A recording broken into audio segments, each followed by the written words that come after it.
No niin. 10. päivä keskiviikko. Nyt Itämeri näyttää tämmösen puolella. Täysin pöläkä. Aamulla lähdettiin joskus 8 aikaa. Oli vielä hyvä tuuli. Tosi melko vastaneisi. Sitten se hyytyi tähän.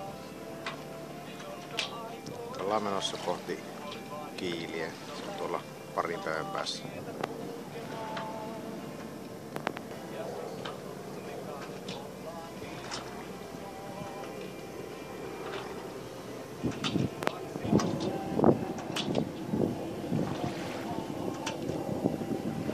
Ilma on tämmönen teepatakeli-tyyppinen. Auringon puolella on hyvinkin lämmin.